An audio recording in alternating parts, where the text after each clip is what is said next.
Good morning, everyone. Welcome to your check-in with Gwen, a podcast that operationalizes healing, teaching you how to do the mental work and build daily routines that help in the creation of your best life.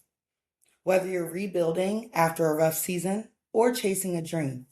During our check-in conversations, I will demonstrate how to examine wellness utilizing the 5 domains of health. I'm your host, Gwendolyn McLemore, and I'm very grateful that you're here. So settle in, take a breath, and land as I guide us towards a path of healing gratitude. Welcome. Let's get into it. It is early in the morning. I've been up for a few hours. Physically, I am feeling drained. I am probably dehydrated. I've been getting attacked by mosquitoes, so I'm kind of itchy. It's the end of my monthly time, and so I'm feeling kind of weak, bloated. I haven't really worked out. And there are so many roosters everywhere, all the time. They do not only crow at sunrise, they crow 24/7. And so I haven't been sleeping. Physically, I'm a little worse for wear. And I think it bleeds into my emotions and my mental state. Mentally, your girl is feeling stressed. I am feeling slightly defeated. I am feeling confused and tired. Yeah. Mentally, I wanted to be on a break, and instead I am having to organize and do a lot of moving pieces. And there is a lot on my plate right now, and it's kind of the exact opposite of why I took this trip. So I'm just a little annoyed. Emotionally, I am sad. I am sad. I am frustrated. I am disappointed, heartbroken, pissed. Yeah, just a lot of feelings. Underneath it all, I'm also still feeling grateful to be on this great journey. I still have a couple weeks left on this trip, and I'll be changing countries soon. So there's some excitement in there as well. But right now it's kind of being overshadowed. It's like a both and situation. I'm feeling upset and I still have something to look forward to. And so life can be complicated in that way. Socially, I am feeling aware. I'm feeling loved by those who love me, right? I'm feeling very much seen and held space for. But I don't think that I'm necessarily being my most social self. I think with everything that's kind of going on for me, I'm just kind of withdrawing. I'm withdrawing until I have some more energy and until I feel like having fun with other people. I don't mind having fun alone, but I don't feel like having fun with other people right now. And spiritually, I am feeling tested. I am feeling, once again, frustrated, angry. A good word is despondent, right? Like there's just a lack of hope, honestly. I won't say I'm hopeless, but I feel like a balloon that has been popped. And it just fucking sucks. And so overall, I will give myself a solid 4 right now. That's how I feel. I feel like a fucking 4, okay? I don't feel happy. Just like, damn. That's how I feel. I feel like, damn, God, like that's crazy. The shit that's happening is crazy. And it feels unfair. And I'm not someone that really subscribes to life being fair. I think life is kind of an ebb and a flow. I think ultimately it balances out. But yeah, right now I just feel kind of attacked, right? I might be needing to do some spiritual practices to get some protection. I'm going to kind of tell you guys why, but not completely. As you guys know, Queen of Boundaries, y'all don't need to be all up in my business. But we're here and I'm offering you some insight. Today's episode is entitled Time Heals, It Doesn't Repair. And I'm going to talk about why. Right now, some of the things that are happening for me professionally just feel very tiresome, right? I run a coaching business. I run a community health business. I'm doing the podcast.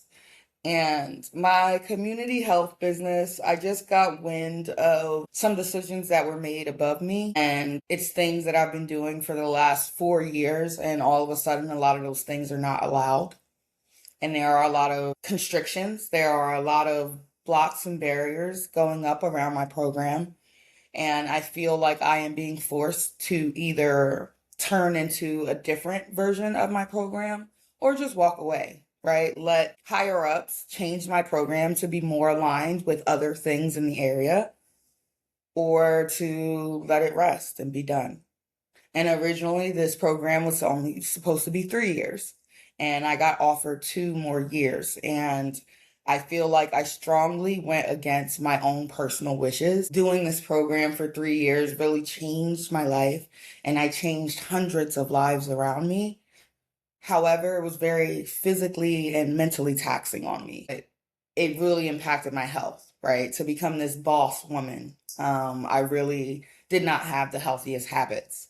And so when the 3 years was up, I was relieved, but I also felt like I built so many people being dependent on the program.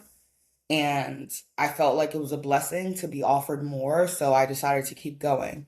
And ever since I signed that extension, the last 6 months have been bullshit, And so I feel like it's a sign that I'm not going the right direction. I got an email yesterday, actually. I just feel fucked over. I feel systemically fucked over.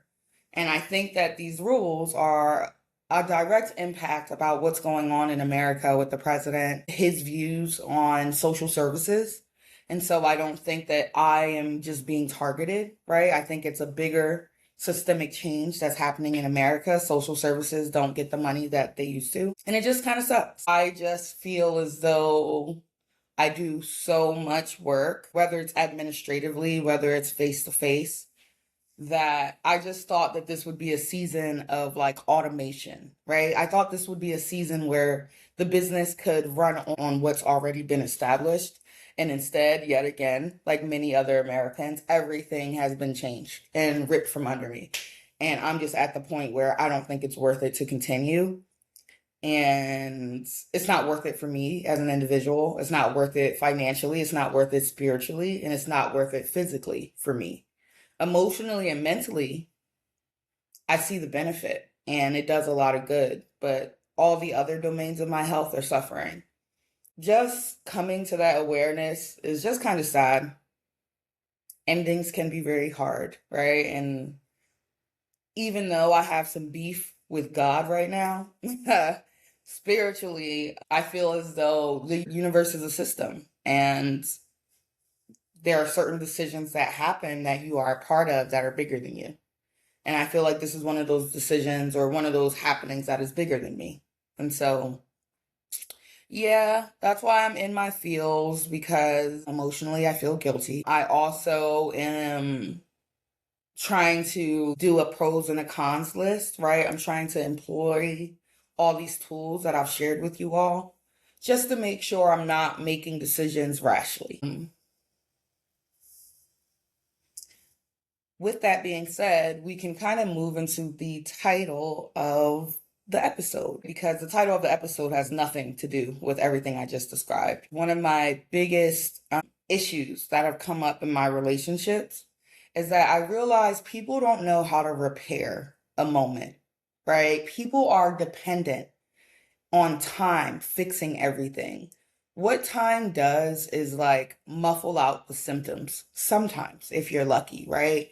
With time, the emotions towards a situation, the physical reactions towards a situation, with enough time, they start to become less impactful, the feelings, right?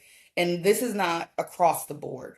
I know PTSD exists. I know that people can have years and years, an entire lifetime of having strong reactions to something that happened in their past. And so I'm not diminishing that. What I find though is in relationships with another person, I feel like the art of repairing a broken moment is being lost. When I was younger, I thought that I just had a deep memory, right? Like, I don't know where my astrology girlies are, but I'm a Cancer moon. And so Cancer moons are known as well to just kind of hold grudges. That's one way to look at it. A different way is that trauma survivors, they tend to hold and recall, and your nervous system, right? Your parasympathetic, your sympathetic nervous system, it becomes trained to respond a certain way. And so I think those two pieces kind of aid in this idea that I have a long memory bank of shit that I don't fuck with. I also have a long memory bank of things I love. I realized though that it wasn't just being stuck in the past, is that I was being stuck at where something fragmented for me, right? When you're in a relationship with someone and something bad happens, the relationship doesn't just cease to exist immediately, right? What happens is that the relationship has a snag, like a fragment, a part of it breaks. And you might not be able to reverse what happened. You might not be able to cancel out the effects. But if you acknowledge and intentionally set to repair it, it's easier to get back on that timeline of things being good. For me, what I have found, especially with friendships, right? I have found that